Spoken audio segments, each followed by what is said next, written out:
இந்த பதிவானது எல்லோருக்கும் நன்மை நடக்கணும். போல எல்லோருடைய வாழ்க்கையிலும் அந்த அற்புதமான நன்மைகள் நல்லது வந்து சேரணும். நீங்கள் எதிர்பார்க்கக்கூடிய அனைத்து நன்மைகளும் உங்களுக்கு வரணும். அதனால தான் இந்த கணிப்பின் மூலமாக மிக ஆழமாகவும் தெளிவாகவும் நேரம் எடுத்து உங்களுக்கு இந்த தகவலை முழுமையாக கொடுக்குறேன். மீனராசிக்கு இந்த பதிவின் மூலமாக எல்லா விதத்திலும் உங்கள் வாழ்க்கையில் இது நாள் வரைக்கும் கடந்து வந்த பாதைகள் இனி எதிர்காலம் உங்களுக்கு எப்படிப்பட்ட முன்னேற்றமான மாற்றங்களாக இருக்கும் அப்படிங்கிறத ஒரு எளிமையான கணிப்பின் மூலம் பார்க்கலாம். மீனராசிக்காரர்கள் இந்த பதிவை முழுமையாக பாருங்க. உங்கள் வாழ்க்கைக்கான முழுமையான தகவல்களை இதன் மூலமாக நான் உங்களுக்கு சொல்கிறேங்க. மீனராசிக்காரர்கள் எதையெல்லாம் ஆராய்ந்து செயல்படணும், எதையெல்லாம் கவனிக்கணும், எதையெல்லாம் நாம் தேவையில்லாமல் விட்டுடணும், தேவை கிடையாது அப்படிங்கிறதோட உறுதியோடு இருக்கணும். சிலதை நாம் ஒரு சில செயல்களை நம்ம விட்டுடணும். அந்த விட்டுட்டு எப்படி வந்தீங்கன்னா வெளியே வர்றதுக்கு என்ன பண்ணணும், அதிலிருந்து நம்ம எப்படி மாற்றத்தை ஏற்படுத்தலான்றது இந்த கணிப்பின் மூலமாக பார்க்கலாங்க. இப்போ வரக்கூடிய இந்த மாதம் நடந்துட்டு இருக்கு இல்லைங்களா, இந்த மாதம் உங்களுக்கு எப்படி இருக்குது, ஜூன் மாதம் எப்படி இருக்குன்னு சொல்லிட்டு பார்க்கலாம். மீனராசிக்காரர்கள் இப்போ இந்த கணிப்பின் மூலமாக முழு பலனை பெறலாம் பாருங்கள். மீனராசிக்காரர்கள் இப்போ என்ன நடந்துட்டுருக்கு, இதற்கு முன்னாடி எப்படி நடந்துட்டுருக்கு, நிலை எப்படி இருந்துச்சு, இதற்கு மேல் எனக்கு என்ன நிலை இருக்கும் அப்படிங்கிறத பார்க்கலாம் பாருங்கள். நான் சொல்லக்கூடிய விஷயங்கள் உங்களுக்கு எந்த அளவுக்கு பொருத்தமாக இருக்குதுன்னு சொல்லிட்டு எனக்கு கமெண்ட் செக்ஷனில் போடுங்க. இப்போ மீனராசிக்காரர்களின் பண்பு எப்படி இருக்குன்னு சொல்லிட்டு பார்க்கலாம். அவங்களுடைய பண்பு நிலவரம் எப்படி இருக்கும், அவங்களோட நேச்சர் எப்படி இருக்குன்னு சொல்லிட்டு பார்க்கலாம். அவங்க அன்புக்கும் பாசத்திற்கும் அடிமையாகக்கூடியவர்களாக தாங்க இருப்பாங்க. அதே போல் மற்றவர்களிடம் ரொம்பவும் அன்பாகவும் பாசமாகவும் உண்மையாகவும் நேர்மையாகவும் நடந்து கொள்ளக்கூடியவர்கள் மீனராசிக்காரர்கள். அதே போல் மீனராசிக்காரர்கள் எப்பொழுதும் புதுமையை விரும்பக்கூடியவர்கள். புதுமையாக ஏதோ ஒன்று உருவாக்கிக்கிட்டே இருப்பாங்க. எல்லா இடத்துலையும் அவங்களோட செயல்பாடு, ஒரு வேலை கொடுக்குறாங்கன்னா மற்றவங்களை காட்டிலும் இவங்களோட வேலை திறமை மிக்கதாக இருக்கும், கலைநயம் மிக்கதாக இருக்கும். அது எந்த வேலையாக இருந்தாலும், சாதாரண வேலையாக இருந்தாலும் சரி, பெரிய வேலையாக இருந்தாலும் சரி, அவங்களோட செயல்பாடு எப்படி இருக்குன்னு பார்த்தீங்கன்னா அந்த மாதிரியான அமைப்பு தான் இருக்கும். எல்லாமே அவங்களுக்கு துல்லியமாகவும் செய்வாங்க, அழகாகவும் செய்வாங்க. அதை பார்க்கும் பொழுது மற்றவர்களுக்கு ஈர்க்கும் வண்ணமாக இருக்கும். அதே போல் மீனராசிக்காரர்களுக்கு ஒரு பெரிய மதிப்புன்று பார்த்தீங்கன்னா அவங்க எங்கே சென்றாலும் அவங்களுக்கு பெரிய மதிப்பு ஏற்படும். அவங்கள பார்த்து விரும்பாதவங்க யாருமே இருக்க மாட்டாங்க. எல்லாருமே எளிமையாக இவங்களும் பழகக்கூடியவர்கள். மற்றவர்களுக்கு இவங்க இயல்பாக இருக்கிறது ரொம்ப பிடிக்கும். எல்லாருமே விரும்பும் வகையில் தான் இருப்பாங்க. தலகணத்தோடையோ திமிரோடையோ இருக்க மாட்டாங்க. அப்படி தலகணத்தோடு இருக்கக்கூடிய மீனராசிகளாகவே இருந்தால் கூட அது தெரியாது, வெளியவே தெரியாது. மற்றவங்களாம் பார்க்கும்பொழுது இவங்க ரொம்ப அமைதியாக, அழகாக, அடக்கமாக, ஒரு மாதிரி நேச்சராக இருப்பாங்க. நம்ம வீட்டு ஆள் அப்படிங்கிற எண்ணத்தை ஏற்படுத்தும் வகையில் இருப்பாங்க. அது எங்கே யாராக இருந்தாலும் சரி, எந்த மீனராசிக்காரர்களாக இருந்தாலும் சரி, அவங்களோட முகமானது எப்பொழுதும் ஒரு பிரகாசமாக இருக்கும், சாந்தமாக இருக்கும். உள்ளுக்குள்ளே என்ன வச்சுருக்காங்கன்னு யாராலையும் கண்டுபிடிக்கவே முடியாது, கணிக்கவும் முடியாது. இதுதான் மீனராசியின் இயல்பான முகங்கள். அதே போல் மீனராசிக்காரர்கள் என்னென்னா, இவங்களுக்கு மற்றவங்க கிட்ட கரெக்டாக எந்த அளவுக்கு இருக்காங்களோ அதே அளவுக்கு இவங்கக்கிட்ட இருக்கணும்னு எதிர்பார்ப்பாங்க. அப்படி இருக்கக்கூடியவர்கள் மட்டும்தான் இவங்க கூட பழக முடியும். ஏன்னா இவங்களுக்கு அது தெரியும், மீனராசிக்கு தெரியும் நம்மக்கிட்ட பழகிறவங்க எப்படிப்பட்டவங்க, உண்மையாவா பொய்யாவான். ஏதோ ஒரு விதத்தில் இவங்க ஏதாவது தப்பு பண்ணிட்டாங்க, இல்லை நம்மக்கிட்ட பொய் சொல்லிட்டாங்க, ஏமாற்றிட்டாங்கன்னு மீனராசிக்கு தெரிஞ்சிடுச்சுன்னா கடைசி வரைக்கும் அவங்கக்கிட்ட பழகவே மாட்டாங்க. எந்த விதத்தில் அவங்க அப்ரோச் பண்ணாலும் அவங்க கிட்ட கூட நெருங்க விடாத அளவுக்கு இவங்க பார்த்துக்குவாங்க. அந்த அளவுக்கு இவங்க அதே போல் வைராகியமும் பிடிவாத குணமும் உடையவர்கள் தான் இவங்க. இது இவங்களுக்கு ப்ளஸ்ஸாகவே இருந்தாலும் மைனஸ் என்னன்னு பார்த்தீங்கன்னா, இவங்கக்கிட்ட யாராவது ஏமாற்றி பொய் சொல்லி இவங்களுக்கு தெரியாமல் பழகிட்டாங்கன்னா அவங்களுக்காக அத்தனையும் விட்டு கொடுப்பாங்க. இது அவங்களுக்கு மைனஸாகவும் போயிடுது. சில இடங்களில் ஏமாந்துருவாங்க. எல்லாரையும் நம்புறது, இவங்கக்கிட்ட யார் உண்மையாக பேசுகிறாங்கன்னு என்ன முடிந்த வரைக்கும் கண்டுபிடிக்க முடியலன்னா இவங்க நம்பி அத்தனையும் விட்டக்கூடிய ஆட்களாகத்தான் மீனராசி இப்போ வரைக்கும் இருக்காங்க. ஏன்னா மீனராசிக்காரர்களிடம் சென்று பழகினாலே நிறைய தேவைகளை பலனடைஞ்சிடலான்னு தெரியும். ஒரு சிலருக்கு எல்லாத்தையும் விட்டு கொடுப்பாங்க, எல்லாத்தையும் எளிமையாக செஞ்சு கொடுத்துருவாங்க, நிறைய உதவிகள் கிடைக்கும். மீனராசி சப்போர்ட் இருந்தால் போதுங்க, பலமாக வாழ முடியும். அந்த அளவுக்கு அவங்க மற்றவங்களுக்கு உதவும் தன்மையும் பரிவோடு நடந்து கொள்ளக்கூடியவர்களாகத்தான் இருக்காங்க. இருந்தாலும் இது இவங்க சரியான ஆட்களாக இருந்து அவங்க செய்கிறாங்களான்னா செய்ய மாட்டாங்க. அவங்க யார் எளிமையாக பழகினாலும் இவங்கக்கிட்ட வந்து சிரித்து பேசுனா, ஒரு 4 வார்த்தை நல்ல விதமாக பேசுனா, இல்லை அன்பாக பேசுனா உடனே அவங்க எது கேட்டாலும் செய்வாங்க. எல்லாரையும் டக்குன்னு எளிமையாக நம்புறது தாங்க இவங்களுக்கு பின்னடைவை ஏற்படுத்தக்கூடிய காலகட்டத்தெல்லாம் கடந்து வந்த காலத்திலேயே இப்பயே புரியும். கொஞ்சம் யோசிச்சு பாருங்கள், எந்தெந்த இடத்துல எப்படியெல்லாம் நீங்கள் ஏமாந்துருக்கீங்கன்னு யோசிச்சிங்கன்னா நிறைய விஷயங்கள் இப்போ ஞாபகத்துக்கு வரும் உங்களுக்கு. ஏன்னா கடந்த பல வருடங்களாக ஏமாற்றன்றதை நீங்கள் நிறைய பார்த்துருப்பீங்க. இதனால் நீங்கள் மனமுடைந்து மன அழுத்தத்துக்கும் போயிருப்பீங்க. ஏன்னா நம்பி ஏமாந்துட்டோமே, நம்ம எவ்வளோ தூரம் நல்லது பண்ணோம், இவ்வளோ சீக்கிரம் நமக்கு இவ்வளோ துரோகத்தை பண்ணிட்டாங்களேன்னு சொல்லிட்டு அது மனசுக்குள்ளே உங்களுக்கு கவலையை ஏற்படுத்தியிருக்கும். இது ஒரு அவமானமாக கூட நினைப்பீங்க நீங்கள். ஏன்னா நம்ம ஏமாந்துட்டோன்றது உங்களுக்கு தாங்கிக் கொள்ள முடியாத ஒரு வலி. அதெல்லாம் எதிர்பார்த்துருக்க மாட்டீங்க. அது நடக்கும் பொழுது ரொம்ப வலிகளாக இருந்திருக்கும் உங்களுக்கு. அதே போல் மீன ராசிக்காரர்களுக்கு எது ஒரு விஷயம் வந்து பின்னடைவை ஏற்படுத்துன்னு பார்க்குறீங்கன்னா, ஒருத்தவங்க கெட்டவங்க இல்லை ஒருத்தவங்க தப்பு தான் அப்படின்னு உங்களுக்கு தெரிஞ்சிருச்சுன்னா அவங்கள விட்டு விலகிறீங்க. அது கரெக்டு. அதே அளவுக்கு என்ன பண்ணுறீங்க, நம்பிடுறீங்க எல்லாரையும். எளிமையாகவும் நம்பிடுறீங்க. ஒருத்தவங்க உங்ககிட்ட சகஜமாக பேசுனாங்கன்னா எல்லா விதத்திலும் எல்லாத்தையும் இழக்கக்கூடிய சூழ்நிலையும் நீங்கள் ஏற்படுத்திக்கிறீங்க. ஏன்னா ஒரு 4 நல்ல வார்த்தை பேசிட்டாலே உடனே நீங்கள் என்ன பண்ணுறீங்க, அவங்க நல்லவங்கன்னு சொல்லிட்டு அவங்கள நம்ப ஆரம்பிச்சிடுறீங்க. அப்படி அவங்க சொல்லும் பொழுது திருப்பி உங்களுக்கு அவங்க என்னெல்லாம் சொல்கிறாங்களோ அந்த விதத்தில் நீங்கள் செயல்பட ஆரம்பிச்சிருவீங்க. அவங்க எதை சொன்னாலும் செய்யறது, அந்த எதை சொன்னாலும் பொருளாதார ரீதியாக நீங்கள் பல விஷயங்களில் நீங்கள் ஈடுபடும் பொழுது உங்களுக்கு அது வந்து தோல்வியாக போயிடுதுங்க. இதை மட்டும் தவிர்த்துட்டாலே போதுங்க, வாழ்க்கையில் நீங்கள் சிறப்பாக இருக்கலாம். இந்த இடங்களை நீங்கள் கவனிக்கணும், எல்லாரையும் உத்து நோக்கணும். நீங்கள் யாருன்னு ஃபஸ்ட்டு புரிஞ்சுக்கணும். மற்றவங்க யாருன்னு அப்புறம் தேட ஆரம்பிச்சிங்கன்னா உங்களுக்கு நிறைய விஷயங்கள் எளிமையாக புரியும். யார் நல்லவங்க யார் கெட்டவங்கன்னு முதல்ல புரிஞ்சுக்குவீங்க. அதுக்கப்புறம் எளிமையாகவே நீங்கள் வந்து அவங்கள விட்டு விலகிட்டு உங்களை நீங்கள் சரியாக்கிக்கக்கூடிய சூழ்நிலை ஏற்படும். இல்லைன்னா அது வரைக்கும் உங்களை போட்டு குழப்பி திருப்பி திருப்பி கஷ்டத்தை ஏற்படுத்திக்கிட்டு இது நாள் வரைக்கும் பட்ட பாடுகள் தொடர்ந்துக்கிட்டே இருக்கும். இதுதான் உங்களுக்கு ஏமாற்றத்திற்கான காலகட்டத்தில் இருந்து வந்த காலமாகவும் இருக்கும், இனி வரக்கூடிய காலமாகவும் மாறுறதுக்கு இதுதான் காரணம். அதே போல் மற்றவங்க உங்களுக்கு மாற்றத்தை ஏற்படுத்தி தரவே மாட்டாங்க. நீங்கள் தான் உங்களுக்கான மாற்றத்தை ஏற்படுத்திக்கணும். ஏன்னா யார்கிட்டையும் நீங்கள் எந்த குத்தமும் பேசவும் முடியாது, ஏற்றுக்கவும் மாட்டாங்க. நான் சரியாக தான் இருந்தேன், நீங்கள் தான் என்கிட்ட வந்து பழகுனீங்கன்னு உங்கள் பேர்லேயே திருப்பி விட்டுருவாங்க பழியை. அது இன்னும் உங்களுக்கு மன சங்கடத்தையும் தாழ்மனப்பான்மையும் ஏற்படுத்திடும். அதனால் அதெல்லாம் யாரை பற்றி நீங்கள் கண்டுக்காதீங்க, கவனிக்காதீங்க, சண்டைக்கெல்லாம் போக தேவையில்லை. முடிந்த வரைக்கும் உங்களை யார் என்று புரிஞ்சுக்கிட்டு உங்களுக்காக சப்போர்ட் பண்ணக்கூடிய ஆட்கள் நிரந்தரமாக இவங்க தான் உங்களுக்கு 100% உறுதியான அவங்க கூட பழகிறதுக்கு முயற்சி பண்ணுங்கள். இல்லைனா கொஞ்சம் விலகி இருக்கிறதுக்கு முயற்சி பண்ணுங்கள். ஏன்னா மற்றவங்கள போய் நீங்கள் திருத்தணும்னு நினச்சாலோ இல்லை உண்மையை சொல்லி புரிய வைக்கணும்னு நினச்சாலோ அவங்க எதற்குமே இடம் கொடுக்க மாட்டாங்க. எதையுமே அவங்க புரிஞ்சிக்க ரெடியாக இருக்க மாட்டாங்க. உங்களையே திருப்பி பழிவாங்க ஆரம்பிப்பாங்க. உங்களுக்கு விஷயம் தெரிஞ்சிடுச்சின்னு தெரிஞ்சாலே உங்களை வந்து ஏதோ ஒரு விதத்தில் உங்களை கஷ்டப்படுத்தணும்னு தான் நினைப்பாங்க. அதனால் முடிந்த வரைக்கும் என்ன பண்ணுறீங்கன்னா, எந்த சூழ்நிலையிலையும் யாரையும் திருத்துறதுக்கு முயற்சி பண்ணாதீங்க, அப்படியே விட்டுடுங்க.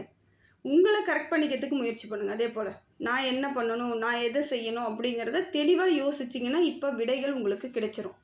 ஏன்னா நாம் இடம் கொடுத்தாதாங்க மற்றவங்க நம்மக்கிட்ட வந்து எந்த விதத்தில் இருந்தாலும் நமக்கு தீங்கு நினைக்க முடியும். நம்ம இடம் கொடுக்கலன்னா அவங்க வந்து நம்மளுக்கு அந்த அளவுக்கு பண்ண போகிறது கிடையாது. நம்ம இடம் கொடுத்த உடனே என்ன பண்ணிடுறாங்க, அவங்க எல்லா விதத்திலும் உரிமை எடுத்து நம்மளை வீணாக்கிறதுக்கு அவங்க ரெடி ஆகிடுறாங்கன்னு அர்த்தம். அதுக்கப்புறம் புலம்பி ஒன்றும் பிரயோஜனம் இல்லை. அவங்க என்ன அப்படி பண்ணாங்க, இப்படி பண்ணிட்டாங்க, ஏமாற்றிட்டாங்க, சண்டை போட்டாங்கன்றதெல்லாம் ஒன்றுமே பண்ண முடியாது. நாம் செஞ்ச வினை அது அப்படின்னு நினச்சிக்கிட்டு தான் போகணும். அதே போல் மீனராசிக்காரர்கள் அதிகமாக உணர்ச்சி வசப்படக்கூடியவர்கள். ஏன்னா ஒரு சின்னதாக யாருக்காவது கஷ்டம், யாருக்காவது ஒருத்தவங்க கஷ்டப்பட்டு அழுதுட்டாங்கன்னா உடனடியாக நீங்கள் அதில் துடிச்சிருவீங்க. அந்த டைம் நீங்கள் அவங்களுக்காக மனசு உடையிறது, கவலைப்படுறது, ஐயோ நான் என்ன பண்ணுவேன், இவங்களை ஏதாவது காப்பாற்றணும் அப்படின்னு நினைக்கிறீங்க. அதுக்கெல்லாம் இடம் கொடுக்காதீங்க. உணர்ச்சி வசப்படவே கூடாது. உங்களோட அறிவை யோசிச்சிங்கன்னா நிறைய பிரச்சனைகள் உங்களை விட்டு எப்படி போகுதுன்னு யோசிக்கலாம். ஏன்னா நீங்கள் என்ன பண்ணுறீங்கன்னா உடனடியாக எதையோ உங்களுக்கு சரி பண்ணுறதா நினச்சிக்கிட்டு உங்ககிட்ட இருக்க வேண்டிய அனைத்தையும் எடுத்துகிட்டு போய் கொடுத்துட்டு கையை வெறுமாக வச்சுக்கிட்டு மறுபடியும் அவங்கக்கிட்ட நிற்கும் பொழுது அவங்க திரும்பி கூட பார்க்க மாட்டாங்க. அது இன்னும் உங்களுக்கு சங்கடமாக இருக்கும். நான் நல்லது தானே பண்ணேன்ற மாதிரி நீங்கள் யோசிப்பீங்க. நீங்கள் நல்லதாக இருந்தாலும் தனக்கு மிஞ்சியது தான் தான தர்மம்னு என்றைக்கு அது உங்களுக்கு புரியுதோ அன்னைக்கு தாங்க சில பிரச்சனைகள்லேருந்து நீங்கள் வெளியே வருவீங்க. எனக்கு இல்லைனாலும் பரவாயில்ல, எல்லாரும் நல்லா இருக்கணும் அப்படின்னு நினச்சி நீங்கள் உங்ககிட்ட இருக்கிறத கொடுக்கும்பொழுது நீங்களே அந்த இடத்துல ஒரு முடிவுக்கு வந்துடுறீங்க. எனக்கு இல்லைனாலும் பரவாயில்ல, நான் கஷ்டப்பட்டாலும் பரவாயில்லன்ற எண்ணங்கள் உங்களுக்கு வரும்பொழுதே நீங்கள் கஷ்டப்பட ரெடி ஆகிடுறீங்க. உங்ககிட்ட இருந்து எல்லாம் போக ரெடி ஆகிடுச்சின்னு அர்த்தம். எனக்கு மிஞ்சினதாங்க உங்களுக்கு. நான் ஏங்க தரணும்? உங்கள மாரி தாங்க நானும், என்ன மாரி தாங்க நீங்கன்னு முதல்ல முடிவு பண்ணீங்கன்னா, சில பிரச்சனைகள் உங்கள விட்டு போயிடும். இப்போ இருக்கக்கூடிய சூழ்நிலை எப்படி இருக்குன்னு பார்த்தீங்கன்னா, உங்களுக்கு சனி பகவானின் தாக்கம் இருக்கு. சனி பகவான் உங்கள் ராசியிலேயே அமர்ந்துட்டு இருக்காரு. ஜென்ம சனியாக இருந்து உங்களுக்கு சில பாதிப்புகளை ஏற்படுத்த போறாரு அவரு. இதுக்கு நீங்க அடிப்படையா என்ன பண்ணணும்? எத மாதிரியான பிரச்சனைகள் வராம என்ன தடுக்கணும்? அப்படிங்கிறத பார்க்கணும். வண்டி வாகனத்தில் செல்லும் பொழுது மிக மிக கவனமா இருக்கணுங்க. ஏன்னா வேகமாக நீங்கள் வண்டி ஓட்டினாலும் இல்லை எதிர்க்க வரவங்க வேகமாக ஓட்டினாலும் விபத்து ஏற்படுவதற்கான வாய்ப்புகள் இருக்குது. சுதாரிச்சுக்கிறது உங்கள் கையில் தான் இருக்குது. ரொம்ப உஷாராக இருக்க வேண்டிய காலகட்டம் இப்போதாங்க. ஏன்னா ஜென்ம சனியாக இருக்கும் பொழுது உடல் பாதிப்புகள் அதிகமாக வரும். உடல்நிலையில் ஏதோ ஒரு பிரச்சனை இருந்துக்கிட்டே இருக்க மாதிரி இருக்கும். அதனால் முடிந்த வரைக்கும் வண்டி வாகனத்தில் செல்லும் பொழுது ரொம்ப கவனமாக போகணும். அதே போல் வீட்டில் கூட சரிங்க, நீங்கள் பாத்ரூம்லாம் தண்ணி இருக்குது, அதெல்லாம் பார்த்து கழுவி எல்லாத்தையும் சரி பண்ணி வச்சுக்கோங்க. முடிந்த வரைக்கும் காலை அழுத்தி ஊனி வைக்கிறதுக்கு முயற்சி பண்ணுங்கள். சில இடங்களில் உங்களையும் மீறி வழுக்கி விழறதுக்கு இல்லை அடிப்படுறதுக்கான வாய்ப்புகள் இருக்குது. அதே போல் இரும்பு சம்மந்தப்பட்ட பொருட்கள் வச்சு ஏதாவது வேலை பார்க்குறவங்களா இருக்கிறவங்க, இல்லை இரும்பு சம்மந்தத்திலே வேலை செய்கிறவங்களா இருக்கிறவங்க, வீட்டில் கூட இரும்பு ஏதாவது எடுக்கிறீங்கன்னா ரொம்ப கவனமாக இந்த காலகட்டத்தில் கையாளணும். இரும்பு மட்டும் கையில் இருக்கும் பொழுது நீங்கள் அந்த அந்த வேலையிலேயே கண்ணு கருத்துமாக இருக்கணும். கவனச்சிதறல் ஏற்படவே கூடாது. எந்த விஷயம் செய்ய போகிறீங்களோ அந்த விஷயத்திலேயே இருக்கணும். அதை முடிச்சுட்டு தான் அப்புறம் எந்த வேலையாக இருந்தாலும் எதை பற்றி வேணாலும் யோசிக்கலாம், பேசலாம். மிச்சம் எந்த கதையும் பேசக்கூடாது. எந்த வேலைக்காக இரும்பு நீங்கள் கையில் எடுத்தீங்களோ அந்த வேலையை முடிச்சுட்டு உடனடியாக கீழே வைக்கிறதுக்கு முயற்சி பண்ணுங்கள். அதே போல் உங்ககிட்ட இருக்கக்கூடிய மைனஸ்லாம் என்ன அப்படிங்கிறத நீங்கள் கவனமாக இப்போ தெரிஞ்சு தாங்க ஆகணும். இதை தெரிஞ்சுக்கிட்டா தான், இந்த பொறுமையோடு தெரிஞ்சுக்கிட்டா தான் நீங்கள் இப்போ இருக்கக்கூடிய காலகட்டத்தை எப்படி சரியாக நம்ம கையாளலான்னு தெரியும். பொறுத்தார் தாங்க பூமி ஆள முடியும். ரொம்ப பொறுமையோடு இருக்கக்கூடியவர்கள் தான் மீனராசி. எவ்வளோக்கு எவ்வளோ பொறுமையாக இருக்கணுமோ அவ்வளோக்கு எவ்வளோ பொறுமையாக இருந்தாலும் இந்த காலகட்டம் உங்களையும் மீறி சில விஷயங்கள் அவசரப்படுத்துகிற மாதிரியான எண்ணங்கள் ஏற்படும். அதனால் ரொம்ப பொறுமையாக இருங்க. அதே போல் மனநிலை அப்பப்போ உங்களுக்கு ஒரே நிலையில் இருக்காது, மாறிக்கிட்டே இருக்கும். திடீர்னு பார்த்தா சந்தோஷமாக இருக்க மாதிரி இருக்கும், திடீர்னு பார்த்தா உங்களுக்கு கவலைப்படுற மாதிரி இருக்கும், திடீர்னு பார்த்தா தன்னம்பிக்கையாக நானே எல்லாம் செய்வேன்ற எண்ணம் ஏற்படும். சில சமயம் என்னால் எதுவுமே முடியாது, சோர்வு ஏற்படும். இது உங்களுக்கு அடிக்கடி மாறக்கூடிய எண்ணங்களாக இருக்கும். ஒரே நிரந்தரமாகவோ ஒரு நிலையான அமைப்போ மீனராசிக்கு இப்போ இருக்காது.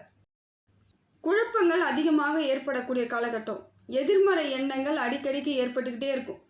அதே போல் ஒரு பயமாக இருக்க மாதிரி இருக்கும். தேவையில்லாத பயங்கள் உங்களுக்கு ஆட்கொள்ளும். சுற்றி இருக்கிறது எல்லாமே இருட்டாக இருக்க மாதிரி, புது உலகத்துக்குள்ளே நம்ம போகிற மாதிரியான எண்ணங்கள் ஏற்படும். அதே போல் கடந்த சில ஆண்டுகளாகவே உங்களுக்கு வயிறு சம்மந்தப்பட்ட பிரச்சனைகள் அதிகமாக இருக்கும். அந்த அல்சர் வர்றது, யூட்ரஸ், பெண்களுக்கு யூட்ரஸில் பிரச்சனை இருக்கிறது, ரத்த சம்மந்தப்பட்ட பிரச்சனை இருக்கிறது, அதை போல் பிரச்சனைகள் கடந்த சில ஆண்டுகளாகவே இருந்துக்கிட்டே இருக்கும். இது இன்னும் மேலோங்கி நிற்கக்கூடிய அமைப்பு இப்போ ஏற்பட்டுடும். ஏற்கனவே என்னெல்லாம் பிரச்சனை இருந்துக்கிட்டு இருக்கோ அது இன்னும் கொஞ்சம் அதிகமாக இருக்கிற மாதிரியான எண்ணங்கள் ஏற்படும். பயம் வருமா, ஏதோ ரொம்ப நமக்கு உடம்பு ரொம்ப சரியில்லாத மாதிரியான எண்ணங்கள் ஏற்பட்டு சோர்வாக இருப்பீங்க. எப்பயுமே சந்தோஷமாகவோ ஒரு முகத்தில் ஒரு தேஜஸ் இருக்கக்கூடிய ஆட்கள் மீனராசி. ஆனால் இப்போ பார்த்தீங்கன்னா முகத்தில் எந்தவித சந்தோஷமும் இல்லாமல் சலனமாக இருக்கிறது, அமைதியாக இருக்கிறது, எதையோ பறிகொடுத்தா போல் இருக்கிறது, விட்டேத்தியாக இருக்கிறது, இதை மாதிரியான செயல்கள் இப்போ உங்களுக்கு தெரியும், உங்களுக்கே தெரியும். அந்த மாதிரியான எண்ணங்கள் ஏற்படாத மாதிரி நீங்கள் தான் பார்த்துக்கணும். ஏன்னா மீனராசிக்காரர்களுக்கு பெரிய மைனஸ் எது இருக்குதுன்னு பார்த்தீங்கன்னா உங்களோட அலட்சியமாக இருப்பீங்க. எதையுமே ஒரு பெருசாக பொருட்படுத்திக்கவே மாட்டீங்க. என்ன பிரச்சனை வந்தாலும் பார்த்துக்கலாம், சரி பண்ணிக்கலான்ற எண்ணத்தாலேயே நீங்கள் சில இடங்களில் பெரிய பெரிய பிரச்சனைகளை சந்திச்சுக்கிட்டே இருக்கீங்க. இந்த அலட்சியம் மட்டும் உங்களுக்கு இருக்கவே கூடாதுங்க. எல்லா விஷயங்களிலும் ரொம்ப அலட்சியமாக இல்லாமல் உஷாராக இருக்க வேண்டிய காலகட்டம் இது. அதே போல் உணவு கரெக்டாக சாப்பிட்டுக்கணும். என்ன சாப்பிட்றீங்கன்றதை யோசித்து சாப்பிடணும். ஒரு அலட்சியமாக எதை வேணாலும் சாப்பிட்றது, மசாலா ஐட்டம் சாப்பிட்றது, உடம்புக்கு தேவையில்லாததெல்லாம் எடுத்துக்கிறது, அதெல்லாம் செய்யக்கூடாது. ரொம்ப கவனத்தோடு இருக்க வேண்டிய காலகட்டம் இது. அதே போல் மீனராசிக்காரர்களுக்கு சிந்தனை தெளிவாக இருக்கணும். இல்லைன்னு வச்சுக்கோங்களேன், இருக்கக்கூடிய காலகட்டம் உங்களுக்கு எதை மாதிரி இருக்கீங்க, எப்படி இருக்கீங்க, என்ன நடந்துட்டுருக்குன்னு எதுவுமே புரியாமல் இருக்கக்கூடிய மாற்றம் வந்துடும். எப்பயுமே ஒரு பதட்டத்தோடு இருக்கக்கூடிய சூழ்நிலையை உங்களுக்கு சனி பகவான் கொடுக்குறாரு. அதனால் என்ன பண்ணுங்கள், இப்போ என்ன நடக்குது, நாம் எந்த இடத்துல இருக்கோம், என்ன செஞ்சிட்ருக்கோன்ற உணர்வை அப்பப்போ ஏற்படுத்திக்கிட்டே இருங்க. எதுவுமே இல்லாமல் வெட்டேத்தியாக இருக்கிற மாதிரியான எண்ணங்களை நீங்கள் ஈடு கொடுக்கவே கூடாது. அதுக்கு நீங்கள் எந்த விதத்திலும் ரெஸ்பாண்ட் பண்ணவே கூடாது. நான் இப்போ இங்கே தான் பண்ணிகிட்ருக்கேன், இது தான் பண்ணிகிட்ருக்கேன், இதை பண்ண போகிறேன்ற உறுதியை உங்கள் மனசுக்குள்ளே எடுத்துக்கிட்டே இருக்கணும். அதே போல் ஒரு சில மீனராசிக்காரர்கள் நல்ல ஒரு இடத்துல இருக்காங்க. பொருளாதார ரீதியாகவும் சரி, ஒரு அந்தஸ்து, பணக்காரங்க, வேலை செய்யும் தொழில் எல்லாமே ஓரளவுக்கு நல்ல ஒரு வெற்றியோடு இருக்கக்கூடிய மீனராசிக்காரர்களும் இருக்காங்க. அதே ஒரு சில ஆட்கள் இன்னமும் கவலை, வருத்தம், பண கஷ்டம், நஷ்டம், தொழிலில் நஷ்டம், சில பிரச்சனைகளை இன்னும் சந்தித்து கொண்டு தான் இருக்காங்க. ஏன்னா இந்த ஒரு சில விஷயங்களை நீங்கள் சரியாக கையாளாதனால தான் இந்த பிரச்சனை உங்களுக்கு வந்துட்டுருக்கு. அலட்சியம், ரொம்ப அலட்சியமாக இருக்கிறது, கவனக்குறைவாக இருக்கிறது, எதிலும் ஈடுபாடு இல்லாமல் இருக்கக்கூடிய மீனராசிக்காரர்கள் இப்படி தான் இருக்கிறாங்க, கஷ்டப்பட்டுட்டு தான் இருக்காங்க. கொஞ்சம் ஆர்வத்தோடு இருந்தீங்கன்னா எல்லாமே உங்களுக்கு சரியாகக்கூடிய வாய்ப்பு வந்துருங்க. என்னென்னா, நீங்கள் இப்போ என்ன செய்தால் எல்லாம் சரியாக இருக்கும், நடைமுறைக்கு எது ஒத்து வருங்கிறத பார்த்து அதற்கு தகுந்தால் போல் செஞ்சீங்கன்னா வெற்றி அடையலாம். எப்பயுமே ஒரு கற்பனையோடே இருக்கக்கூடியவங்க, நான் இதை செஞ்சிருவேன், அதை செஞ்சிருவேன், இதை செஞ்சால் அவ்வளோ வரும், அவ்வளோ செஞ்சால் அவ்வளோ வரும் அப்படின்னு அந்த கற்பனையோடு இருந்து அந்த செயல்களை செய்யும் பொழுது அது நஷ்டத்திலும் உங்களுக்கு தேவையில்லாத மன சங்கடத்தையும் ஏற்படுத்திடும். மன உளைச்சல் தான் கொடுக்கும். நிதர்சனமான உண்மை என்ன, நிகழ்காலம் என்ன, நாம் என்ன பண்ணணும், எதில் பண்ணால் எதில் வெற்றி அடையலான்ற எண்ணங்கள் ஏற்பட்ட அதற்கு தகுந்தாற் போல நீங்கள் செயல்பட்டால்தான் முயற்சி முன்னேற்றமாக இருக்கும்.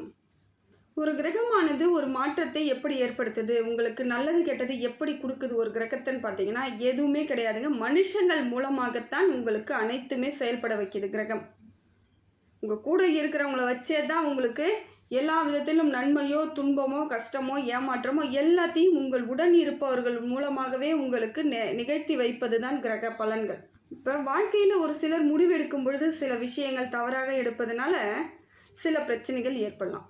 ஒரு சில நேரங்களில் நம்ம கூட இருக்கிறவங்க நமக்கு தவறான முடிவுகளை சொல்லுவதால் இல்லை தவறான வழிகாட்டியாக அமைவதால் நம்ம சில இடங்களில் பிரச்சனையை சந்திக்கிறோம். இதுவும் கிரகங்களால் ஏற்படக்கூடிய பிரச்சனை தான். ஒரு கிரகம் நேரடியாக இறங்கி உங்களுக்கு பிரச்சனை இதுதான் எடுத்துகிட்டு கொடுக்காது. ஏதோ ஒரு விதத்தில் உங்களுக்கு தேவையில்லாத பிரச்சனை, தேவையில்லாத சங்கடங்களை கரெக்டாக ஆள் பார்க்கும். இந்த ஆள் அதற்கு தான் தகுதின்னு உங்களுக்கு அனுப்பி வச்சு அந்த கஷ்டத்தை ஏற்படுத்திடும். இதுதான் இது நாள் வரைக்கும் நடந்துகிட்ருக்கு, இனிமேவும் உங்கள் வாழ்க்கையில் இப்படி இருக்குது, பார்த்து நடந்துக்க வேண்டியது உங்கள் கையில் தாங்க இருக்குது. எல்லாரிடமும் எளிமையாக பழகினாலும் ஒரு சில விஷயங்களை நீங்கள் ரகசியமாகத்தான் வைக்கணும். எது செய்கிறதா இருந்தாலும் நான் அதை செய்ய போகிறேன், இதை செய்ய போகிறேன்னு நீங்கள் தம்பட்டம் அடிச்சிங்கன்னா அந்த இடம் காரியம் நடக்கவே நடக்காது, மேலும் உங்களுக்கு சிக்கலாயிடும். இப்போ இருக்கக்கூடிய ஏதோ ஒரு புடிமானன்னு ஒன்று இருக்கும் பாருங்க, அதுவும் இல்லாத அளவுக்கு உங்களை கொண்டுட்டு போய் விட்டுருவாங்க. முடிந்த வரைக்கும் எந்த காரியம் செய்தாலும் உங்கள் மனசுக்குள்ளே வச்சு அதை கரெக்டாக நடத்துறதுக்கு முயற்சி பண்ணுங்கள். அதையும் மீறி நமக்கு பிரச்சனைகள் வருதுன்னா கிரக நேரங்கள் நமக்கான நேரம் சரியில்லைன்னு அர்த்தம். எல்லாத்துலேயும் நான் உஷாராக தான் இருக்கேன், சரியாக தான் இருக்கேன், அதையும் மீறி எனக்கு பிரச்சனை இருக்குன்னும் பொழுது தான் கிரகங்கள் உங்களுக்கு சரியில்லாமல், நேரம் சரியில்லாமல் நிறைய சங்கடங்களை ஏற்படுத்திக்கிட்டு இருக்கு. எப்பொழுதும் குடும்பத்தில் சண்டை சச்சரவு, சொத்தில் பங்கு பிரிக்கக்குள்ள பெரிய பிரச்சனை ஏற்படுறது, பக்கம் இருக்க வீட்டுக்காரங்க பார்த்து பொறாமப்படுறது, அதனால் சில விஷயங்களில் நமக்கு தப்பான தகவல்கள் வர்றது, இல்லை நம்மளை பற்றி வெளியே தப்பாக சொல்கிறது, நிறைய நேரங்களில் நம் மனக்கவலை பட்டுக்கிட்டே இருக்கிற மாதிரியான அமைப்பு ஏற்படுறதெல்லாம் பார்த்திங்கன்னா நேரம் சரியில்லாத காரணத்தால் தான் நிறைய இடங்களில் நமக்கு இது மாதிரியான சங்கடங்கள் வர்றது. மீனராசிக்காரர்கள் எப்பொழுதும் சுறுசுறுப்புடன் இருக்கிறதுக்கு முயற்சி பண்ணணும். எப்பயும் ஆக்டிவாக இருந்தால் அவங்க பிரச்சனை அதிகமாகிடுச்சிங்க. ஆரம்ப காலகட்டம்லாம் நான் ரொம்ப சுறுசுறுப்பாக தாங்க இருந்தேன், நல்லா பார்த்துக்கிட்டேங்க, வேகமாக எல்லாமே செயல்படுத்தினாங்க, அத்தனை செஞ்சேங்க, இதை செஞ்சேங்கன்னுவீங்க. ஆனால் பிரச்சனைன்னு வந்த பிறகு நான் சோர்ந்து போயிட்டேன், ஒரே இடத்துல உட்காந்துட்டேன், யாரையும் நான் பேசுறதில்ல, யார் கூடயும் நான் பழகிறதில்ல, நான் தனிமையை ஏற்படுத்திக்கிட்டேன்னு இவங்க இதை மாதிரியான அமைப்பில் இருக்கிறதுனால தான் உங்களுக்கு சரியான வழிவகை ஏற்படலை. எந்த ஒரு விதத்திலும் உங்களுக்கு சோம்பேறித்தனம் ஏற்படவே கூடாதுங்க. ஏன்னா பல இடங்களில் பிரச்சனையால் சோம்பேறித்தனம் வரா மாதிரியான அமைப்பு இருக்கும், அதுக்கெல்லாம் இடம் கொடுக்கக்கூடாது. சோம்பேறித்தனம் வரக்கூடாது. மனதளவில் எப்படி இருக்கணும்னா தைரியமானவர்களாக இருக்கணும். எல்லாத்தையும் சுறுசுறுப்பாக எப்படி பண்ணணும், ஏது பண்ணணும் அப்படிங்கிற பிளான் போடணும், தீர்மானம் எடுக்கணும், தீர்மானமாக செய்யணும். அதை விட்டுட்டு எனக்கு எதுவுமே கிடைக்காது, எனக்கு எதுவுமே நடக்காது, என் வாழ்க்கை முடிஞ்சு போச்சு அப்படிங்கிற மாதிரியான எண்ணங்கள் உங்கள் மனதில் ஏற்பட்டுடுது. இதுவே எதிர்மறை ஆற்றலாக ஆகி எந்த விதத்திலும் ஒரு நன்மை உங்ககிட்ட சேராத அளவுக்கு ஆய்ப்போயிடுது. ஏன்னா ஒரு நன்மை உங்ககிட்ட வரும்பொழுது தான் பல பிரச்சனைகளை உங்களை விட்டு போகும். நீங்கள் பிரச்சனையோடையே இருந்துக்கிட்டு இருக்கும்பொழுது எந்த நன்மையும் கிட்ட வராது. அதனால் முடிந்த வரைக்கும் அந்த மாதிரியான எண்ணங்களை நீங்கள் ஃபஸ்ட்டு விட்டு ஒழிச்சிடணும். எப்பயும் எனக்கு எல்லாமே நல்லது நடக்கும். ஏதோ இந்த டைம் எனக்கு சரியில்ல, அதனால கொஞ்சம் கஷ்டமா இருக்கு. அதுக்காக இப்படியே இருந்துற மாட்டேன் அப்படிங்கிற எண்ணங்கள் உங்களுக்கு இருந்துக்கிட்டே இருக்கணும். ஏன்னா ரொம்ப சென்சிட்டிவானவர்கள் மீனராசிக்காரர்கள். சின்னதா யாராவது ஒண்ணு சொல்லிட்டாலும், அந்த அளவுக்கு அத போட்டு குழப்பிக்கிட்டே இருப்பாங்க. என்ன இப்படி சொல்லிட்டாங்களே, என்ன இப்படி பேசிட்டாங்களேன்ற எண்ணத்தோடயே கவலைப்பட்டுட்டே இருப்பாங்க.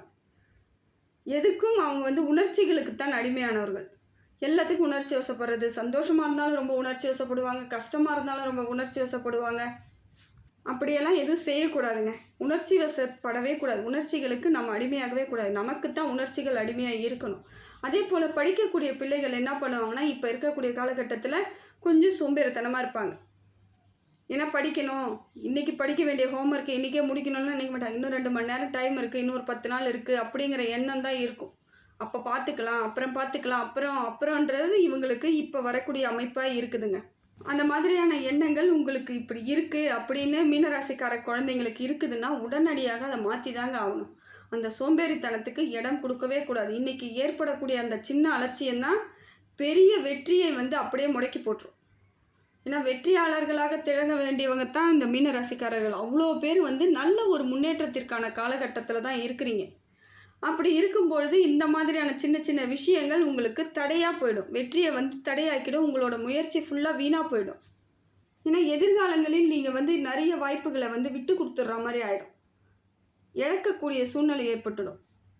அதனால் முடிந்த வரைக்கும் சுறுசுறுப்பாகவும் என்ன செய்யணுன்ற திட்டமிடலோடு இருந்தீங்கன்னா வாழ்க்கையில் ஜெயிச்சிடலாங்க. இப்போ வரக்கூடிய ஜூன் மாதம் எப்படி இருக்குது? இப்போ நடந்துகிட்ருக்கு இல்லைங்களா? இந்த மாதங்கள் எப்படி இருக்குது? இதில் தினம் எப்படி போகுது? நாட்கள் எப்படி நகரப்போகுது? எதை மாதிரியான மாற்றத்தை ஏற்படுத்த கொடுக்க போகுதுன்னு சொல்லி பார்க்கலாங்க. இந்த மாதம் உங்களுக்கு அருமையான மாதமாக இருக்குதுங்க. வரக்கூடிய நாட்கள் எல்லாம் உங்களுக்கு நல்ல பலன்களை தரக்கூடிய அம்சமாக தான் இருக்குது. ஏன்னா ஒவ்வொரு மாதமும் எனக்கு எல்லாம் நல்லா இருக்குன்னு தாங்க சொல்கிறீங்க. ஆனால் எனக்கு எதுவுமே நடக்க மாட்டேங்குதுங்க. ராஜயோகம் கிடைக்குன்றீங்க, எல்லாம் செய்யுது சொல்கிறீங்க. ஆனால் எதுவுமே எனக்கு கிடைக்க மாட்டேங்குதுன்னு சொல்லிட்டு நீங்கள் வந்து புலம்புறீங்க. இந்த புலம்பக்கூடிய நபர்கள் நிறைய பேர் கமெண்ட்ஸ்லேயும் போடுறீங்க. எல்லா ஆஸ்ட்ராலஜி யூடியூப் சேனல்லையும் பாருங்கள். இதை மாதிரி புலம்புறவங்க தான் நிறைய பேர் வந்து உங்களுக்கு கமெண்ட்ஸாக போட்டுட்ருக்கீங்க. ஏன் அந்த மாதிரின்னு எனக்கும் புரியல. நீங்கள் வந்து நல்ல முயற்சிகளை செய்யும் பொழுது மாற்றங்கள் ஏற்படும். எல்லாரும் கரெக்டான கணிப்புகளாகத்தான் எல்லாருமே பலனை கொடுக்குறாங்க. இருந்தாலும் உங்களுக்கு அது சரியாக நடக்காத பொழுது நீங்கள் என்ன பண்ணுறீங்கன்னா, புலம்பலாக எடுத்துகிட்டு வந்துடுறீங்க. நீங்கள் ஆலோசனை பண்ணணும். ஏன் எனக்கு இது நடக்கலை? இப்போ நடக்கும்னு சொல்கிறாங்களே, ஏன் நடக்கலைன்னு யோசிச்சு பாருங்கள். இப்போ உங்களுக்கு புரிதல் ஏற்படணும். ஏன்னா உங்களோட ராசியில் இப்போ மீன ராசிக்காரர்கள் அத்தனை பேரும் கஷ்டப்பட்டுட்டு இருக்காங்களான்னா இல்லை. அத்தனை பேரும் ஓஹோன்னு இருக்கிறாங்களான்னு இல்லை. அதுலேயே ஒரு சிலர்கள் நல்ல ஒரு பண வசதியோட, ஒரு வாய்ப்போட, சந்தோஷத்தோட, குடும்ப அன்போடு இருப்பாங்க. அதே ஒரு சில மீனராசிக்காரர்கள் ஒன்றுமே இல்லாமல் எல்லாத்தையும் விட்டுட்டு ரொம்ப கஷ்டப்படுறவங்களாம் இருப்பாங்க. ஒரு சில மீனராசிக்காரர்களுக்கு குழந்தை இல்லாமல் இருக்கும், குழந்தை பாக்கியம் இல்லாமல் இருக்குது. அதே ஒரு சில மீனராசிக்காரர்களுக்கு திருமண பாக்கியம் இல்லாமல் இருக்குது. ஒரு சில மீனராசிக்காரர் குழந்தைங்க வந்து நல்லா படிப்பாங்க. அதே இன்னொரு மீனராசிக்காரர் குழந்தைகள் வந்து படிக்காமல் இருப்பாங்க. இது எல்லாமே அவங்களுக்கு நடக்க வேண்டிய கிரக பலனாகத்தான் இருக்குது.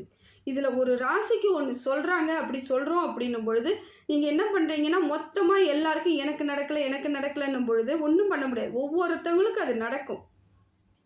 அது கரெக்டாக மொத்தமாக நாங்கள் வந்து பொது பலனாக பார்க்கும் பொழுது அது ஒரு சில கணிப்புகள் மூலமாக பலருக்கு இது நடக்குது. ஒரு சிலர் அவங்க சுய ஜாதகத்தில் ஏதோ ஒரு கட்டத்தில் சரியில்லாத பொழுது சில விஷயங்கள் நடக்காமல் தவிர்க்குது. அதுக்கு உங்கள் சுய ஜாதகத்தை நீங்கள் எடுத்துகிட்டு போயிட்டு கரெக்டான ஜோதிடரை பார்க்கும்பொழுது அது உங்களுக்கு சரியாக விளக்கம் கொடுப்பாங்க. உங்களுக்கு புரிதல் ஏற்படும். ஏன்னா ஒவ்வொருத்தவங்களுக்கும் ஒவ்வொரு வாழ்க்கை முறை ஒன்றா இருக்குது. ஒரு சிலருக்கு அது கரெக்டாக பொருத்தக்கூடியதாக இருக்குது. இப்போ நாங்கள் சொல்லக்கூடிய பலன் வந்து ஒரு சிலருக்கு கரெக்டாக பொருந்திடும். ஒரு சிலருக்கு வாழ்க்கை முறை மாற்றங்கள், அவங்க குலதெய்வ மாற்றங்கள், அவங்களோட வழிபாடு எல்லாமே மாறும்பொழுது சிலது மாற செய்யக்கூடிய அம்சமாகத்தான் இருக்குது. இப்போ நேரிலேயே கூட நீங்கள் போய் ஜாதகம் பார்க்குறீங்க, ஒரு ஜோதிடர்கிட்ட பார்க்குறீங்கன்னும் பொழுது ஒரு சிலர் எனக்கு கரெக்டாக இருக்குதுங்க. அதே ஜோதிடர்கிட்ட ஒருத்தவங்க சொல்லி அனுப்புவாங்க, எனக்கு கரெக்டாக இருக்குதுங்க, நீங்கள் போய் பாருங்கன்ட்டு. ஆனால் அவங்க பார்த்துட்டு வந்து எனக்கு கரெக்டாகவே இல்லைன்னுவாங்க. இது ஜோதிடர் மீது தவறு கிடையாது. உங்களுக்கு நடக்க வேண்டிய தசா புத்திகள் ஏதோ உங்களுக்கு சரியில்லாத அமைப்பில் இருக்கிறதுனால இதை மாதிரியான எண்ணங்கள், அம்சங்கள் ஏற்பட்டுடுது, விஷயங்களாக போயிடுது. பலன்கள் சில இடங்களில் மாறுவதற்கான வாய்ப்புகள் இருக்கதாங்க செய்யுது. நீங்கள் சில விஷயங்களை நீங்கள் தான் பொறுமையாக கரெக்டாக அண்டர்ஸ்டாண்ட் பண்ணி அது சரியா சரியில்லையா, நமக்கு இது பொருந்துதா, இதில் எந்த இடத்துல நாம் சரி பண்ணிக்கணுன்றதை நீங்கள் தேடிக்கணும். எப்பயுமே விரக்தியோடு எனக்கு எதுவும் நடக்கலை, எனக்கு எதுவும் கிடைக்கல, காலம்தான் ஓடுது, நீங்கள் சொல்கிறது வேஸ்ட்டு அப்படிங்கிறத திருப்பி திருப்பி நீங்கள் சொல்லும் பொழுது அது உங்களுக்கு நல்ல பலன்களை கொடுக்காமையே போயிடும். உங்களுக்கு இதில் என்னென்ன கிடைக்குது, இப்போ நான் ஒரு விஷயம் சொல்கிறேன், ஒருத்தவங்களுக்கு ஒரு ராசிக்கு நான் முழு பலன் சொல்கிறேன்னா அதில் 40% கிடைச்சாலே பொது பலன் அவ்வளோதான் கிடைக்கும். 100% சரியாக யாராலையும் சொல்ல முடியாது. ஒரு 40% சொன்னாலே அது உங்களுக்கு பெரிய மாற்றத்தை ஏற்படுத்தி கொடுக்கும், நல்ல விளைவுகளை ஏற்படுத்தி கொடுக்கும். எப்படிப்பட்ட ராசிக்காரர்கள், எந்த ராசிக்காரர்களாக இருந்தாலுமே ஒரு சில வாழ்க்கை முறையை கரெக்டாக ஃபாலோ பண்ணாதான் ஜோதிடம் உங்களுக்கு பலிக்கும். நீங்கள் எதையுமே முயற்சி பண்ணாமல் எதுவுமே செய்யாமல் இருந்துக்கிட்டு ஜோதிடம் எனக்கு பலிக்கணும்னா சில இடங்களில் அது பலிக்காமல் போயிடும். அதனால் முடிந்த வரைக்கும் உங்கள் வாழ்க்கை தரத்தையும் உங்களோட வாழ்க்கை முறையையும் பிளான் பண்ணுறதையும் கரெக்டாக பண்ணால் ஜோதிடம் உங்களுக்கு சரியான நேரத்தில் பலிக்கக்கூடிய அம்சமாக மாறிடுது. இப்போ இந்த ஜூன் மாதம் முழுக்க உங்களுக்கு செலவுகள் ஜாஸ்தியாக தாங்க இருக்குது. மீனராசிக்கு இப்போ பார்த்தீங்கன்னா செலவுகள் ஜாஸ்தியாக தான் இருக்கும். செலவுகள் எப்பொழுதும் நீங்கள் எதிர்பார்த்ததை விட பெரிய செலவுகள் கொஞ்சம் ஜாஸ்தியாக வர்றதுக்கு வாய்ப்பு இருக்குது. ஏதோ ஒரு விதத்தில் உங்களுக்கு எந்த அளவுக்கு வருமானம் வருதோ இல்லை வருமானத்தை மீறின செலவுகள் கூட வருவதற்கான வாய்ப்புகள் இந்த மாதம் மீனராசிக்கு இருக்குது. மாதம் முழுவதும் ராகு 12ஆம் வீட்டில் இருக்கிறதுனால, அதே போல் கேது 6ஆம் வீட்டில் இருப்பதனாலும் உங்கள் ராசிக்கு பல செலவுகள் வரக்கூடிய அம்சம் இருக்குதுங்க. ஏதோ ஒரு விதத்தில் செலவுகள் இருந்துக்கிட்டே தான் இருக்கும். கணவன் மனைவிக்கிட்டேயும் ஒரு அந்யோன்யம் இருக்காது. ஏதோ ஒரு விதத்தில் வாக்குவாதம் ஏற்படுவதற்கான வாய்ப்புகள் இருக்கும். 2 பேருக்குள்ளேயும் ஒற்றுமை இருக்க வாய்ப்புகள் கிடையாது. ஏதோ ஒரு விதத்தில் சண்டைகள் இருந்துக்கிட்டே இருக்கும். இருந்தாலும் நீங்கள் தைரியமாக செயல்படக்கூடியவர்களாக தான் இருப்பீங்க. இப்போ மனதளவில் எப்படின்னு பார்த்தீங்கன்னா உங்களுக்கு மனசுக்குள்ளே ஒரு தைரியம் வரும். ஏன்னா சுக்கிரன் 2ஆம் வீட்டில் இருந்து உங்களுக்கு பலத்தை கொடுக்குறார். மனசுக்குள்ளே உங்களுக்கு தைரியத்தை ஏற்படுத்தி கொடுக்குறார். அதே போல் சுக்கிரனால் உங்களுக்கு மனதளவில் ஒரு மகிழ்ச்சியை ஏற்படுது. அதே போல் சுக்கிரனால் உங்களுக்கு வேலை கிடைக்கும் வாய்ப்பும் இருக்குதுங்க. இது நாள் வரைக்கும் வேலை இல்லை அப்படின்றவங்களுக்கு வேலை கிடைக்கும். இல்லை ஏற்கனவே சரியான வேலையில் இல்லை அப்படின்றவங்களுக்கு இப்போ சரியான வேலை அமைவதற்கான வாய்ப்புகள் இருக்குது இந்த மாதம். இந்த மாத துவக்கத்தில் உங்களுக்கு பெரிய மாற்றங்கள் இருக்குதுங்க. வாய்ப்புகள் அதிகமாக தான் இருக்குது. அதே போல் இந்த மாத ஆரம்பத்திலே என்ன பண்ணுவீங்க, திடீர் பயணங்கள் செல்வதற்கான வாய்ப்புகள் இருக்குது. இப்போ உத்தியோகத்தில் உங்களுக்கு முழு முயற்சி ஏற்படுத்தி தாங்க ஆகணும். கடின உழைப்போடு இருந்தீங்கன்னா நீங்கள் இப்போ மாற்றம் ஏற்பட்டணும். அதே போல் கடின உழைப்புனா எதையோ வெயிட்டை தூக்கிட்டு சுற்றுறது, அது மாதிரி 24 மணி நேரம் வேலை செய்யறது கிடையாது. ஓரளவுக்கு அறிவை பயன்படுத்தி எப்படி செய்யணும், எப்படி பிளான் பண்ணணுங்கிறத நீங்கள் செஞ்சீங்கன்னா இப்போ வேலை உங்களுக்கு சக்ஸஸ் ஆகிடும். இந்த முற்பகுதி நல்லாயிருக்கு. இந்த மாத முற்பகுதியில் பெரும்பாலும் உங்களுக்கு நன்மையை ஏற்படக்கூடியதாக தான் இருக்குது. அதே போல் குடும்பத்தில் இப்பொழுது சுப நிகழ்ச்சி நடப்பதற்கான வாய்ப்புகள் இருக்குது. இல்லைங்க அதெல்லாம் என் வீட்டில் இல்லை அப்படின்றவங்க சுப நிகழ்ச்சிக்கு செல்லக்கூடிய வாய்ப்புகள் இருக்குது. ஏதோ ஒரு விதத்தில் உங்களுக்கு அந்த ஒரு சத்தம், மேலே சத்தம், ஒரு சந்தோஷமான செய்தி, அந்த பூக்களோட வாசனை, இதையெல்லாம் அனுபவிக்கக்கூடிய சூழ்நிலை உங்களுக்கு கிடைக்குது. இப்போ உங்களுக்கு குரு பகவான் நல்ல மாற்றத்தை ஏற்படுத்தி கொடுக்குறாருங்க. இந்த காலகட்டம் படிக்கக்கூடிய பிள்ளைகள் கொஞ்சம் ஆர்வத்தோடு படிப்பீங்க. அதே போல் வேலையிலையும் ஒரு முழு முயற்சி பண்ணிங்கன்னா உங்களுக்கான சக்ஸஸ் இருக்குது. தேவையில்லாத பயங்கள் இல்லாமல் இருந்தாலே போதும். குருவாலும் உங்களுக்கு நல்ல பலன் கிடைக்குது. அதே போல் மீனராசியை பொறுத்த வரைக்கும் குரு பகவான் தான் உங்கள் ராசிநாதன். அப்படி இருக்கும் பொழுது நீங்கள் வேலைக்கிழமையில் நீங்கள் குரு பகவான் கிரகத்தில் இருக்கக்கூடிய குரு பகவானுக்கு நெய் தீபம் ஏற்றலாம். தொடர்ந்து ஏற்றிக்கிட்டே வரலாம். அதே போல் அந்த கடலை மாலை கோத்து கொண்டு போய் போடலாம். பெண்களாக இருந்தாலும் சிறு பிள்ளைகளாக இருந்தாலும் இதை செய்தால் படிப்பு நல்ல ஒரு மாற்றத்தை ஏற்படுத்தி கொடுக்கும். கல்வி அறிவில் சிறந்து விளங்கக்கூடியவர்களாக இருப்பீங்க. அதே போல் தட்சிணாமூர்த்தி வழிபாடும் உங்களுக்கு சிறப்பு பலனை தருதுங்க. தட்சிணாமூர்த்தியை நீங்கள் தொடர்ந்து வழிபாடு செய்தாலும் சிறப்பாக இருக்கும். நான் போயிட்டு மாலை மட்டும் போட்டுட்டு வந்துட்டேன், தீபம் மட்டும் ஏற்றி வச்சுட்டு வந்திருக்கேன், ஆனால் எனக்கு எந்த பலனும் கிடைக்கலன்றது உங்களோட மனசுக்குள் இருக்கக்கூடிய எதிர்மறை எண்ணங்கள் தான். நீங்கள் எதை செய்தாலும் எனக்கு இது கிடைக்கும், இதை என்னால் முடியுன்ற முயற்சியோடு நீங்கள் போய் மாலை போடணும், தீபம் ஏற்றணும், எண்ணங்கள் சரியாக வச்சுட்டு செய்யும் பொழுது உங்களுக்கு கடவுளோட அனுகிரகமும் கிடைக்கும், உங்களோட முயற்சியும் ஜெயிக்கும். அதனால் எது ஒன்று எனக்கு கிடைக்கலன்னு சொல்லிட்டு இருந்தீங்கன்னா வாழ்க்கையில் என்றைக்குமே எந்த பலனும் உங்களுக்கு சரியாக அமையாது. அதனால் முடிந்த வரைக்கும் எனக்கு எல்லாம் முடியும், கிடைக்கும். ஏன்னா எப்படியாப்பட்ட கீழே விழுந்தவங்க கூட இன்றைக்கி உச்சாணி கொம்பில் தான் உட்காந்துருக்காங்க. அதை புரிதலோடு இருக்கிறவங்க உண்மையாக புரிஞ்சுக்கிட்டு இருப்பாங்க. இதிலே மீனராசிலேயே பெரும்பாலானோர் புரிஞ்சுக்கிட்டு இருப்பாங்க. ஏன்னா மீன ராசிக்காரர்கள் எத்தனையோ இடத்தில் கீழே விழுந்து ஒன்றுமே இல்லாமல், புடிமானத்துக்கு கூட ஆள் இல்லாமல், தூக்கி விட ஆள் இல்லாமல் இருந்தவங்க கூட இன்னைக்கு பெரிய இடத்துல ஒரு நல்ல நிலைமையில் இருக்கிறாங்க. நிறைய பேருக்கு இது புரியும். அப்படி இருக்கிறதுனால மற்றவங்களும் அதை ஏன் நினைக்க மாட்டேங்கிறீங்கன்னு தான் எனக்கு தெரியல.